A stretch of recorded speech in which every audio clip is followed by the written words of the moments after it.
Sweet. Hello, ladies and gentlemen. My name is Michael Music. I am 22 years old. I'm from Langhorne, Pennsylvania. It is outside of Philadelphia, Pennsylvania. And I have been reading Think and Grow Rich for 17 episodes now. And I will be continuing on with the book and pausing briefly a little bit about this book. So this was written by Napoleon Hill, and he actually spent 25 years of his life studying the most successful people in the world, the top 500 successful people. And from everything that he learned from them, he made this philosophy called Think and Grow Rich. And why I say it's a philosophy rather than a book is because it is straight up a philosophy. This is not just a book that you read and that you're done with. I think a lot of people read this book and they're like, oh, didn't work. It's a fluke, blah, blah, blah. And I don't think they realize that you gotta truly, this is something that I would highly recommend just studying and studying over and over again. And yeah, I took upon the task of reading it live because I wanted to understand it at a much deeper sense. And my mentor Sean told me that the best way to learn something was to teach it. And I'm not saying that I want to teach this book because this is truly something that I haven't mastered fully, this philosophy, but it's a great start. I'm only 22 years old. I got a long way to go, and I feel like I'm on to a great start by doing these lives. So that's a little bit about me. Just where we're at right now in the book. We have been on chapter 11, and this chapter is called The Mystery of Sex Transmutation. And that name may turn some people away or make them feel some type of way. Uh, but understand that it is still good stuff to understand because this is this is a great chapter to read. I never really took it as seriously as I did until I started reading it, and I realized this is possibly my third favorite chapter in the book. I would say my first one is the first 4 pages of decision, and then I love persistence, and then this one has recently taken number 3. So yeah, this book's pretty cool stuff. uh, I'm going to be finishing up chapter 11, and let's see what page we're on. We're on page 278. I was reading it yesterday, and we stopped here. Uh, so I was reading this book a little bit this morning to kind of get a sense of what the end of the chapter is going to look like, and we're going to be touching up upon the subject of love a little bit, and it's going to be interesting stuff. So I want you to keep in mind, what does Napoleon Hill mean when he describes like love and like some of the romantic emotions and how it can make or really break a person. There's going to be a lot of interesting things that come up during this conversation today, and I am definitely excited to get started in reading this. So we're on page 278 of Think and Grow Rich. I'll actually start on page 277, the last paragraph, because it flows into it. So Napoleon Hill says that criminologists have discovered that the most hardened criminals can be reformed through the influence of a woman's love. There is no record of a criminal having been reformed solely through the sex influence. These facts are well known, but their cause is not. Reformation comes, if at all, through the heart or the emotional side of man, not through his head or reasoning side. Reformation means a change of heart. So reformation means a change of heart. It does not mean a change of head. A man may, because of reason, make certain changes in his personal conduct to avoid the consequences of undesirable effects. But genuine reformation or genuine change of heart comes only through a change of heart, through a desire to change. Love, romance, and sex are all emotions capable of driving men to heights of super achievement. Love is the emotion which serves as a safety valve and ensures balance, poise, and constructive effort. When combined, these three emotions may lift you to an altitude of a genius. There are genii, however, who know but little of the emotion of love. Most of them may be found engaged in some form of action which is destructive, or at least not based upon justice and fairness towards others. If good taste would permit, a dozen genii could be named in the field of industry and finance who ride ruthlessly over the rights of their fellow men. They seem totally lacking in conscience.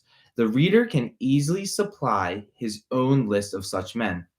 The emotions are states of mind. Nature has provided man with a chemistry of the mind which operates in a manner to the principles of chemistry of matter. All right, I wanna ask you guys this. So, what does it mean when he says the emotions are states of mind? Is that is that fair then to say that every emotion that you feel is technically a state of mind?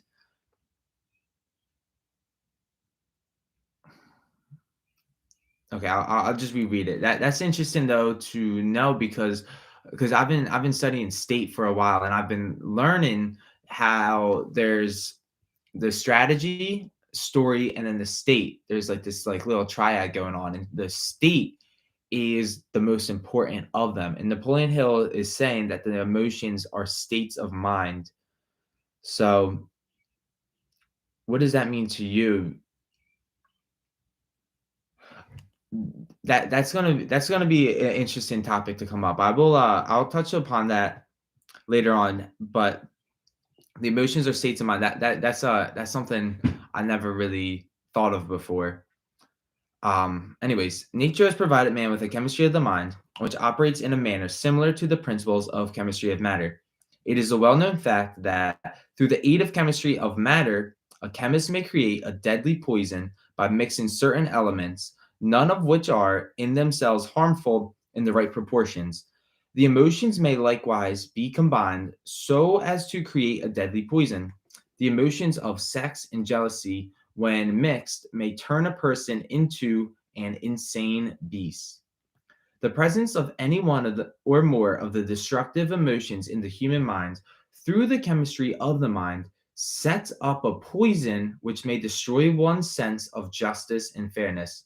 In extreme cases, the presence of any combination of these emotions in the mind may destroy one's reason. The road to genius consists of the development, control, and use of sex, love, and romance. Briefly, the process may be stated as follows. Encourage the presence of these emotions as the dominating thoughts in one's mind, and discourage the presence of all the destructive emotions. The mind is a creature of habit. It thrives upon the dominating thoughts fed to it. Through the faculty of willpower, one may discourage the presence of any emotion and encourage the presence of any other. Control of the mind through the power of will is not difficult. Control comes through persistence and habit. The secret of control lies in understanding the process of transmutation. When any negative emotion presents itself in one's mind, it can be transmuted into a positive or constructive emotion by the simple procedure of changing one's thoughts. So, what is Napoleon Hill saying there? He says that when any negative emotion presents itself in your mind, it can be transmuted into a positive or constructive emotion by the simple procedure of changing one's thoughts. So, keep in mind that thoughts precede emotions, which is feelings. And he's saying that if a negative emotion, if you like feel some type of way, like a negative emotion was, you can transmute it, which it doesn't mean to change, it means something more, but you can change it at least through changing your thoughts. The definition of transmute, going back to the first page in this chapter, is the changing or transferring of one element or form of energy into another. So if a negative emotion it presents itself, you can transmute or change that negative emotion by changing your thoughts, is what he's saying. There is no other road to genius than through voluntary self-effort. A man may maintain may oh a man may attain to great heights of financial or business achievement solely by the driving force of sex energy, but history is filled with evidence that he may, and usually does, carry with him certain traits of character which rob him of the ability to either hold or enjoy his fortune. This is worthy of analysis, thought, and meditation, for it states a truth, the knowledge of which may be helpful to women as well as men. Ignorance of this has cost thousands of people their privilege of happiness, even though they possessed riches. What did he say there? Oh, okay. So the truth that he mentioned in the paragraph is that a man may attain to great heights of financial or business achievement solely by the driving force of sex energy, but history is filled with evidence that he usually does carry with him certain traits of character which rob him of the ability to either hold or enjoy his great fortune. This is definitely worthy of analysis, thought, and meditation, for it states the truth, the knowledge of which may be helpful to women as men. Ignorance of this has cost thousands of people their privilege of happiness, even though they possessed riches. The emotions of love and sex leave their unmistakable marks upon the features. Moreover, these signs are so visible that all who wish may read them. The man who is driven by the storm of passion based upon sex desires alone plainly advertises that fact to the entire world by the expression of his eyes and the lines of his face. The emotion of love, when mixed with the emotion of sex, softens, modifies, and beautifies the facial expression. No character analysis is needed to tell you this. You may observe it for yourself. The emotion of love brings out and develops the artistic and the aesthetic nature of man. It leaves its impress upon one's very soul, even after the fire has been subdued by time and circumstance. Memories of love never pass. They linger, guide, and influence long after the source of stimulation has faded. There is nothing new in this. Every person who has been moved by genuine love knows that it leaves enduring traces upon the human heart. The effect of love endures because love is spiritual in nature. The man who cannot be stimulated to great heights of achievement by love is actually hopeless. He is dead, though he may seem to live. Even the memories of love are sufficient to lift one to a higher place, a higher plane of creative effort. The major force of love may spend itself and pass away, like a fire which has burned itself out, but it leaves behind indelible marks as evidence that it passed that way. Its departure often prepares the human heart for a still greater love. Go back into your yesterdays at times and bathe your mind in the beautiful memories of past love.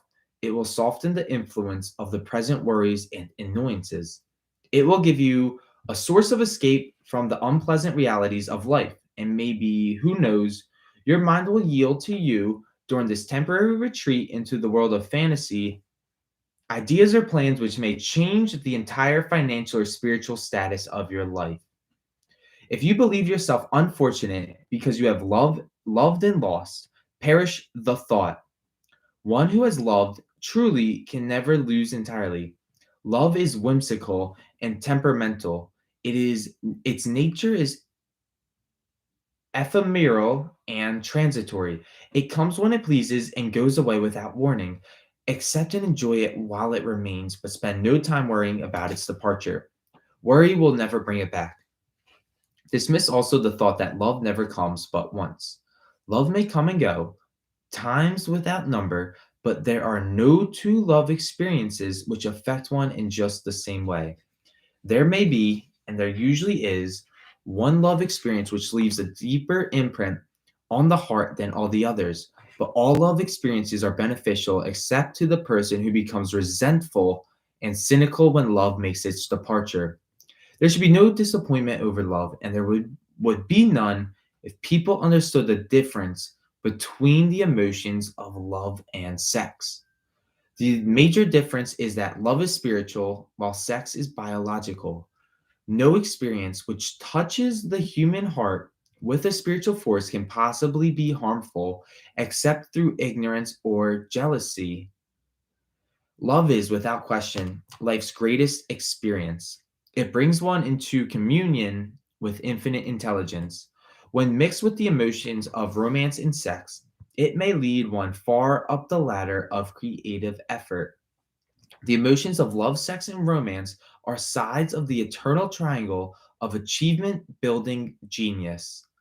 Nature creates genii through no other force. Love is an emotion with many sides, shades, and colors. The love which one feels for parents or children is quite different than that which one feels for one's sweetheart. The one is mixed with the emotion of sex, while the other is not. The love which one feels in true friendship is not the same as that felt for one's sweetheart, parents, or children, but it too is a form of love. Then there's the emotion of love for things inanimate, such as the love of nature's handiwork. But the most intense and burning of all these various kinds of love is that experience in the bleeding of the emotions of love and sex. Marriage.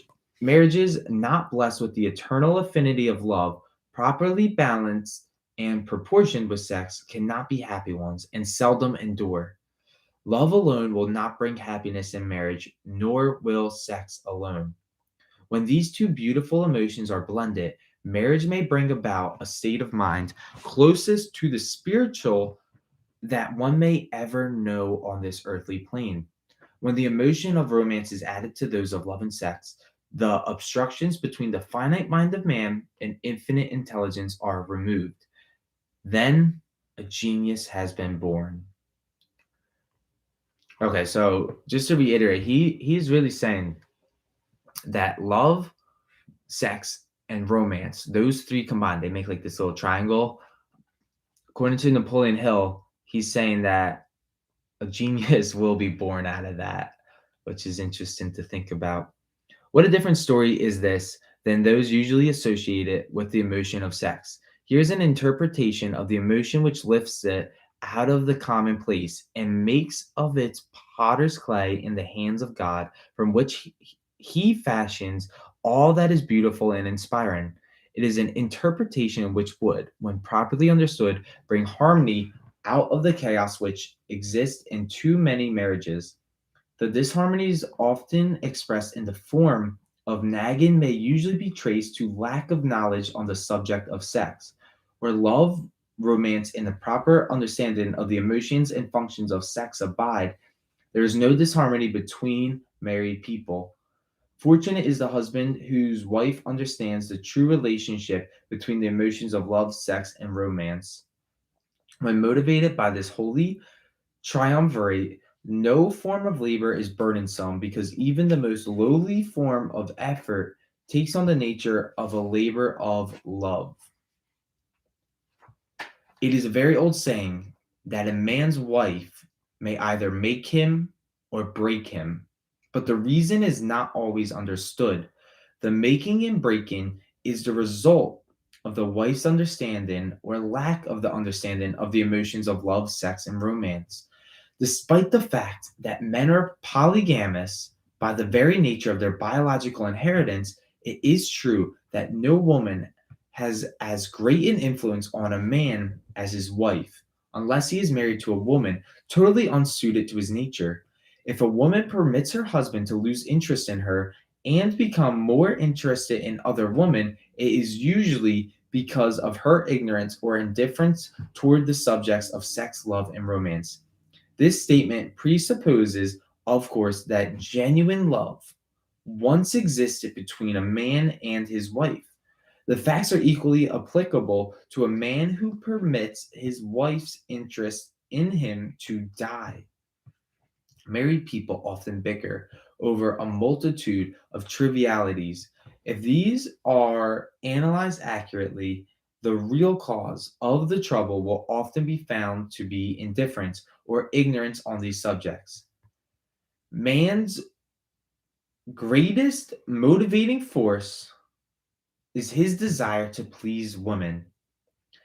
The hunter, who excelled during prehistoric days before the dawn of civilization, did so because of his desire to appear great in the eyes of a woman. Man's nature has not changed in this respect. The hunter of today brings home no skins of wild animals, but he indicates his desire for her favor by supplying fine clothes, motor cars, and wealth. Man has the same desire to please woman that he had before the dawn of civilization. The only thing that has changed is his method of pleasing. Men who accumulate large fortunes and attain to great heights of power and fame do so mainly to satisfy their desire to please woman. Take woman out of their lives, and great wealth would be useless to most men. It is this inherent desire of man to please woman which gives woman the power to make or break a man. Okay, so Napoleon Hill states, and this is italicized, so it's important. He says, it is this inherent desire of a man to please a woman which gives woman the power to make or break a man. The woman who understands man's nature and tactfully caters to it need have no fear of competition from other women. Men may be giants with indomitable willpower when dealing with other men, but they are easily managed by the woman of their choice. Most men will not admit that they are easily influenced by the woman they prefer because it is in the nature of the male to want to be recognized as the stronger of the species. Moreover, the intelligent woman recognizes this manly trait and fairly wisely makes no issue of it. Some men know that they are being influenced by the woman of their choice, their wives, their sweethearts, mothers, or sisters, but they tactfully refrain from rebelling against the influence because they are intelligent enough to know that no man is happy or complete without the modifying influence of the right woman. The man who does not recognize this important truth deprives himself of the power which has done more to help man achieve success than all other forces combined. End of the chapter. I'm just gonna put that bookmark. Very interesting stuff. So that was the end of chapter 11. So we talked about love a lot and mixing the emotions of love, romance, and sex. And I thought that was pretty interesting, um, especially moving forward. Definitely finding the right woman is something very important to me. So this is a chapter I will love to come back to um, over and over again. Uh, so I guess I gotta ask you guys, what did you learn and what did you like from this chapter? Was there anything that you picked up that you thought was really interesting about just like the importance, especially for men, how important it is to have a woman in their lives? And same thing for women. I found it pretty interesting when he said that a woman can make or break a man because it is like it's really everything that we're doing, like even at a subconscious level. The reason I could be reading this book live is to eventually attract the woman of my dreams. So I think that that is very interesting that it's like woman can make or break man because of men's desire to please woman. Um, that's just wired in us, I think. So that is very interesting. Uh, I will admit it was definitely tough getting through the chapter 11 because it's the mystery of sex transmutation, and take that any way you want it. It could be interesting. Um, But this was a very, very powerful chapter, something to study most often. It seems like throughout this chapter, he wasn't talking about the physical part of having sex. He was talking about transmuting that into this creative energy. And you can hear it in some people's voice, how they use this like this they transmute this energy to really inflict their tone and help get a point across, or maybe say something in a certain way. I think that was something I picked up from this chapter that I thought was very interesting as well. Um, just like some side thoughts, when I'm making a workbook for this book, I wonder what I will include in this chapter on love. Like, what would be some great questions to ask?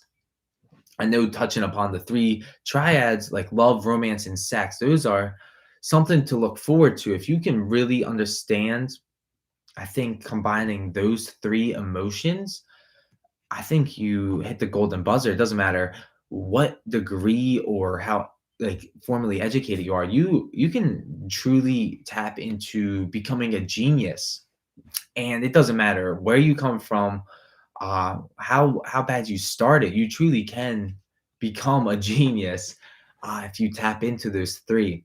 I also really found it interesting. I wanted to touch upon this in the book. I paused. He said that emotions are states of mind, and I thought that was so interesting because I really have been diving deep into the importance of what state are you in, and it's something that has helped me out a lot, just in terms of what is like my next move, because I'm doing a lot of things that are kind of in the unknown, and it's like, oh crap, like this stuff is like absolutely unknown. I don't know what's going to happen next, but it's like all about the state of mind that I go into that place with. And I thought it was super interesting when he said that emotions are state of mind. So it's like, what emotion am I going into this next moment with? So I'm really, really curious about that. Uh, Furthermore, yeah, that is pretty much it on this chapter. Thank you guys for listening to chapter 11 with me. That concludes the chapter. I'll be continuing. The next chapter is chapter 12, and it is on the subconscious mind. And I will say, as we get deeper and deeper into this book, we are touching on some subjects that most people do not ever talk about or really dive deep in about. And I'm really excited to talk tomorrow about the subconscious mind, because I think this chapter that Napoleon Hill writes is written beautifully. And I really do hope there's some great takeaways that we get from it. So tomorrow at 10 a.m., I'll be on live on Facebook and YouTube, and we'll be going through chapter 12, and I can't wait to see you guys there. So, with that being said, bye Facebook and YouTube. I will see you guys until we meet again in time and space. Who knows? Maybe you're watching this after I pass away. And that'd be pretty cool. So maybe I can help you out with that. Anyways, until we meet again in time and space, thank you guys for listening. You're always just you watching this. You're already a part of my mastermind. I can't thank you enough. And yeah, that's that. I'll see you guys tomorrow at 10 a.m.